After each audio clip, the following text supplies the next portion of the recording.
Bismillahirrahmanirrahim. Assalamualaikum warahmatullahi wabarakatuh. Perkenalkan, nama saya Lita Handayani dari Prodi Tadris Matematika Institut Agama Islam Negeri Pontianak.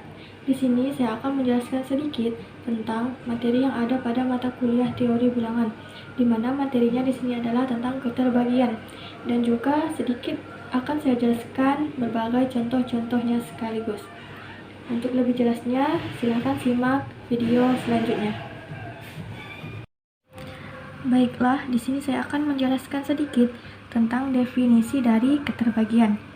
Adapun definisinya di sini yaitu adalah di sini bilangan bulat A membagi habis bilangan bulat B, maka dapat ditulis seperti ini. A garis tegak lurus seperti ini, B.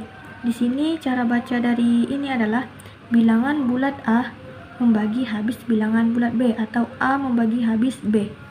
Lalu apabila ada suatu bilangan bulat K sedemikian sehingga B sama dengan K dikali A. Di sini untuk lebih jelas kita masuk ke contoh ya. Di sini B sama dengan K dikali A, kita peroleh ini ya. Di sini contohnya 6 membagi habis 48. Maka dapat dituliskan di sini 48 sama dengan K dikali 6. Diperoleh dari sini ya.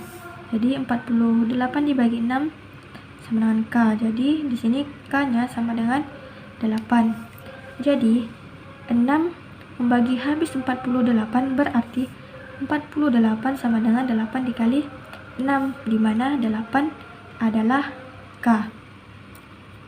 Jadi dapat dibaca seperti ini.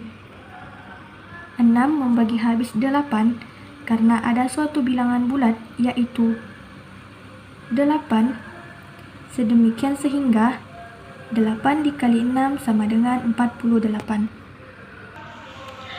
Untuk lebih jelas lagi kita akan masuk ke contoh. Di sini yang pertama, di sini contohnya itu tentang pembuktian. Di sini jika A membagi habis B. Di sini jika A membagi habis B dan A membagi habis C, buktikanlah bahwa A kuadrat A pangkat 2 membagi habis B, C. Sini untuk pembuktiannya dapat dituliskan seperti ini ya. Pembuktian yang pertama. Pertama kita perhatikan A membagi habis B. Berdasarkan definisinya di sini berarti B sama dengan K dikali A. Berdasarkan definisi yang tadi ya. Jadi B sama dengan K dikali A ini kita ibaratkan persamaan 1. Lalu yang kedua kita perhatikan A membagi habis C. Berdasarkan definisinya yang tadi berarti dapat dituliskan C sama dengan K dikali A. Sama. Jadi C sama dengan K dikali A di sini kita ibaratkan persamaan 2. Lalu dari persamaan 1 dan 2 ini kita peroleh di sini kan A kuadrat membagi habis BC. Jadi di sini kita tulis B dikali C sama dengan di sini ini B, ini C, berarti K dikali A dikali K dikali A. Lalu BC sama dengan berarti K kuadrat dikali A kuadrat. Jadi berdasarkan definisinya yang tadi, BC sama dengan K kuadrat dikali A kuadrat. Berdasarkan definisi BC sama dengan K kuadrat dikali A kuadrat, berarti A kuadrat habis membagi BC terbukti. Jadi untuk jika A membagi habis B dan A membagi habis C, buktikan bahwa A kuadrat juga habis membagi BC. Di sini dari penyelesaiannya terbukti ya bahwa A kuadrat habis membagi BC. Untuk lebih dapat memahami, kita masuk lagi ke contoh soal yang kedua di sini. Untuk contoh soal yang kedua di sini, buktikan bahwa A membagi B dan C membagi D, maka AC habis membagi BD. Pembuktiannya di sini. Yang pertama kita perhatikan A membagi habis B. Berarti dituliskan di sini B sama dengan K dikali A. Ini kita tuliskan persamaan 1. Lalu C membagi habis D berarti D sama dengan kita misalkan di sini M dikali C. Ini persamaan 2. Lalu dari persamaan 1 dan 2 ini kita tuliskan BD sama dengan di sini B, di sini D, berarti KA dikali MC. Lalu BD sama dengan kita kalikan di sini KM dikali AC. Lalu berdasarkan definisi BD sama dengan KM dikali AC, berarti sini AC habis membagi BD. Jadi ini terbukti. Jadi inilah 2 soal pembuktian dari materi keterbagian. Selanjutnya masuk ke contoh soal. Di sini contoh soal tentang faktor persekutuan terbesar, yaitu FPB. Di sini untuk soalnya di sini adalah tentukan FPB dari 1225 dan 550. Karena di sini angkanya terlalu besar untuk kita gunakan pohon faktor yang biasa digunakan untuk mencari FPB. Jadi ada cara penyelesaian yang lain. Caranya di sini adalah akan saya jelaskan di sini penyelesaiannya. Di sini pertama kita tuliskan dulu di sini 1225,550 dari soalnya ya. Kita ibaratkan ini 1225 ini B dan 550 ini A. Sini kita tuliskan B sama dengan 1225 dan A-nya sama dengan 550. Lalu kita tuliskan di sini 1225 sama dengan 550. 550-nya dari A-nya di sini. Lalu kita hitung, kita cari berapa dikali A di sini mendekati angka 1225 ini. Untuk mendekati angka 1225 ini kita kalikan 2.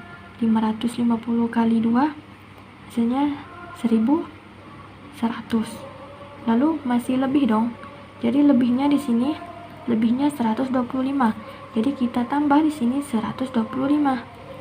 Lalu maka 1225,550 ini sama dengan hasil dari 550,125.